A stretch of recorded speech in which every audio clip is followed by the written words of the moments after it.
I will never forget the night the earth refused to swallow a dead man. It was old Mama Kolechi's burial. She had died in her sleep, and though she was over 90, there was something about her death that didn't sit right with the villagers. People whispered, but no one spoke openly. Not until that night. The rain had started just as they lowered her body into the shallow grave. It wasn't heavy, just a stubborn drizzle that made the soil sticky. The young men who were digging muttered under their breath, their shovels sinking deeper. The village elders stood by, their wrappers tied tight against the wind. Then, the first scream tore through the night. It came from Chisholm, the boy who had been standing closest to the grave. He stumbled back, eyes wide, pointing a shaking finger at the hole. I remember how the lanterns flickered as we all turned to look. The grave, the one we had just covered, was open again. The dirt had shifted, like something had crawled out from beneath. Then we saw it. The body of Mama Kolechi was lying on top of the soil, her wrapper still neat, her hands folded just as they had been in the coffin. But her eyes were open, wide and staring, as if she had seen something in the dark. The elders started shouting. Some called for prayers, others for fire. The women grabbed their children and ran.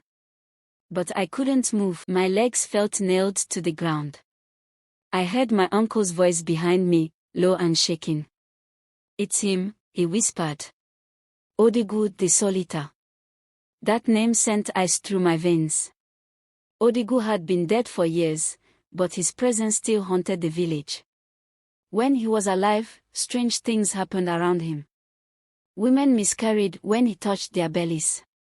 Goats died after drinking from his hands. His own mother swore he had been born with his eyes open, watching, waiting. And when people started disappearing, one by one, young men, strong and full of life, everyone knew he had something to do with it. But no one could prove anything. One night, the villagers had enough. They dragged Odigu from his hut, tied him up, and set him on fire. He did not scream. He did not struggle. He only watched them with those same dead eyes. And as the flames ate him, the last thing he said was, "You think this is the end?" Now, staring at Mama Kolechi's lifeless body, I understood. Odigu had not left. He had just been waiting. The elders wasted no time. They dug another grave, deeper this time. They wrapped her body in fresh white cloth, muttering prayers under their breath.